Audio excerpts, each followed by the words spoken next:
অনেক দিন হইছে মগো মারাতে রান্দা খাই না। মনে চায় দৌড় দিয়া মারদারে যাইয়া পেরান বইরে মারাতে রান্দা খাই। মারাতে রান্দা তো খাইতে পারবো না, তো ওই মায় যে আশের গোস্ত পাঠাইলে হেই আজগো রানমো। তো মারমো তত মজা হয়ে রানতে পারবো না, হেবার চেষ্টা করবো একটু রান্দার লাগিয়া। মায়ের হাতের রান্দা কারো রান্দার লাগে তুলনাই হয় না। মা এত সুন্দর রানতে পারে। মারাতে রান্দা কাল ওই পুকুর পারে নাইতে যাইতাম, হেন বয়ে গেরান পাইতাম না, হের মধ্যে দৌড় দিয়ে আইতাম, আইয়া এখন ঠ্যাং নাইলে এখন পাকনা লইয়া খাইতে খাইতে আবার নাইতে যাইতাম। সেই দিনের কথা এখনো বলতে পারি না, হারে জীবন। আর এই যে এখন একটা আসে রানমো, রান দেখে এল্লা খামো তৃপ্তি মিটাই, হেবার কিন্তু এই ছোট কালে না যে একটা মজা, সেই মজাটা কিন্তু আর পামো না। কত স্মৃতি আছে ছোট কাল্লা, হেয়ে যদি কই হেলে এককালে রাত ফুরাইবে, বেন্যা হলে ফুরাই যাইবে, তারপরে শেষ হইবে না। যে না মুঠার গোস্ত কি আশের গোস্ত রানতো, হেন না চুলার পাট দিয়ে উঠতাম না কা। ওই যে ঠ্যাং পাকনা আর চামড়া, এই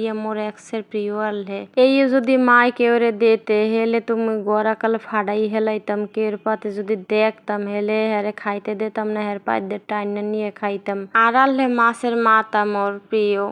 এই মাছের মাথাটা কেউই খাইতে পারতে না মোর লইগা এই পর্যন্ত। এখন যে বড় হইছি এখনো মুই মোর মা বাড়ি গেলে মোর পাতে গেলে মাছের মাথাটা দেবে কে। ওই যে মুই মাছের মাথা ঠ্যাং পাকনা চামড়া খাইতে ভালোবাসি, এই মোরে দেবে, আর কেউ ওরে দেবে না। মোর আবার গোস্ত মোস্ত খাইতে ইচ্ছরে না, এইতেই মুই সন্তুষ্ট। মোর যে কত কত স্মৃতি আছে জীবনে, হিয়ে যদি আমাগুলোকে কই হেলে মোর রাইত ফুরাইবে না। যাই হোক, এই গোস্ত মগো মায় মোর বোনের দ্বারে পাড়াই দিলে, আর হেয়ালে ফ্রিজে এতদিন খাই নেই, তো ভাবলাম আজও খাই। মগো মায় কইলে কেদু গোস্ত পাঠাইলাম, হ্যাঁ খাইলে? কই ও মা না খাই নে। কয় এ জোলাটা এনো খাও না কা, ও কবে খাবি? মোর এই ভিডিওটা আগের বাসার করা আলহে, আর এই তো হেকালে শীত আলহে, তো ভাবলাম এইটা একটু আপলোড করে দিই, অনেক ভালোই হয়েছিল। সেই লেগে আজকে আপলোড করে দিছি। তা আপু ভাই ওরা আমাকে বরিশাল লাফে কেমন রান্না বাড়া পারে অবশ্যই জানাইবেন।